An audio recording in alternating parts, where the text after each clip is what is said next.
ऊपर पंखा चलता है, नीचे बबलू सोता है। लेकिन इस पंखे के नीचे बबलू सो नहीं सकता क्योंकि इसमें बहुत तेज़ आवाज़ आती है। कितनी तेज़ होती है ये आवाज़, ये जानेंगे हम वीडियो के अंत में। उससे पहले जानते हैं कि विंड टरबाइन आखिर कैसे काम करती हैं। हमें अक्सर ये लगता है कि ये बहुत धीरे धीरे घूमती हैं, तो फिर ये कितनी बिजली बनाती होंगी। लेकिन यकीन मानिए, इतना धीरे घूमने के बावजूद एक विंड टरबाइन जो है वो एक दिन में बहुत आराम से 500 घरों के इस्तेमाल लायक बिजली बना देती है। कैसे काम करता है पूरा सिस्टम और इसकी लिमिट्स क्या हैं, अगर हवा बहुत तेज़ चलने लगे तो फिर ये बिजली ज़्यादा बनाएंगी या बिल्कुल बंद पड़ जाएंगी, यही सारी चीज़ें आज हम इस वीडियो में जानेंगे। नमस्कार, आपके साथ मैं हूं ओंकार। चलिए शुरू करते हैं। 1887 में पहली बार इंसान पवन चक्की या विंड टरबाइन की मदद से बिजली बनाने में सफल हुआ, लेकिन उसके बाद इस तकनीक को भरोसेमंद, किफायती और बेहतर बनाने में बहुत लंबा वक्त लगा।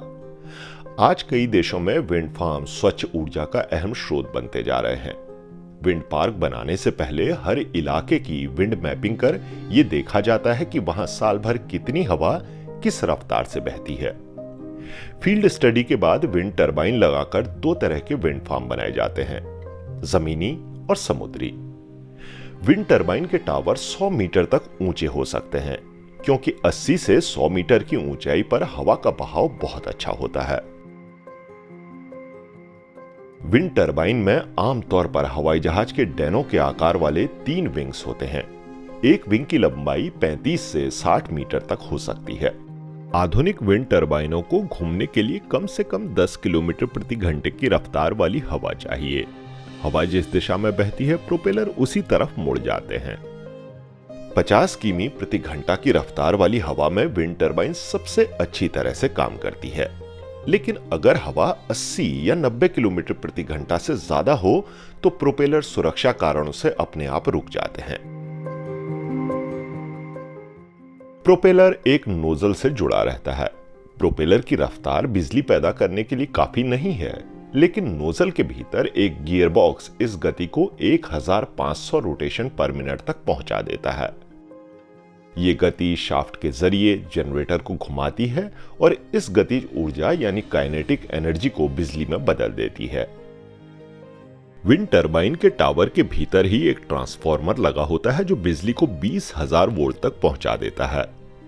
इस बिजली को जमीन या समंदर में दबाए गए तारों के जरिए एक सब स्टेशन तक पहुंचाया जाता है, जहां वोल्टेज को और ज्यादा बढ़ाकर बिजली को ग्रिड से जोड़ दिया जाता है। हवा से पैदा की जाने वाली इस बिजली को स्वच्छ ऊर्जा कहा जाता है, लेकिन इसकी कुछ कमियां भी हैं। ये तकनीक मौसम पर बहुत ज्यादा निर्भर है।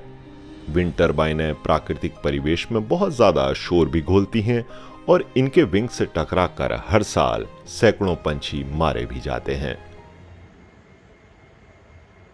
और ये जो आवाज आप सुन रहे हैं ना, ये विंड टरबाइन के आसपास अगर आप होंगे तो आपको ये आवाज सुनाई पड़ेगी। बहुत ही अजीब सी इरिटेटिंग आवाज होती है, डिस्टर्ब करती है ये फ्रीक्वेंसी, और विंड टरबाइन के नीचे बहुत तेज सुनाई पड़ती है।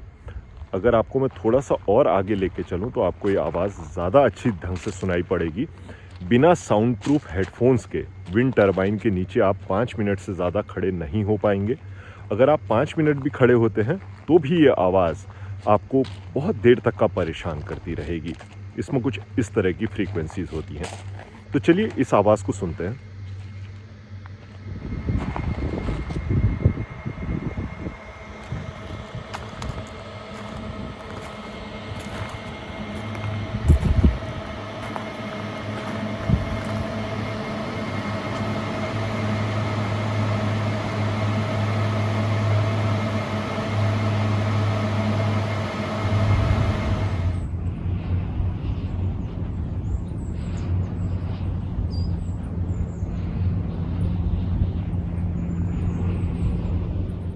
और इन सब बातों के अलावा विंड टरबाइन्स के साथ कुछ व्यवहारिक सीमाएं और परेशानियां भी जुड़ी हैं।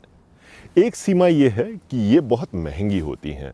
इसका सिस्टम बहुत कॉम्प्लिकेटेड होता है। उसमें कई चीज़ें होती हैं जिन्हें सही जगह तक पहुंचाना और उसके बाद उन्हें असेंबल करना और फिर लंबे समय तक मेंटेन करना, ये खर्चीला भी है और इसके लिए तकनीकी कुशलता भी चाहिए।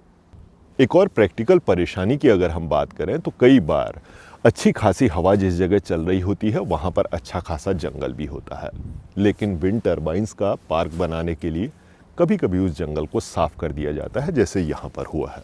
ये भी कोई बहुत अच्छा तरीका नहीं है। आज की वीडियो में इतना ही। आपको ये जानकारी कैसी लगी कमेंट करके ज़रूर बताइए अपनी राय।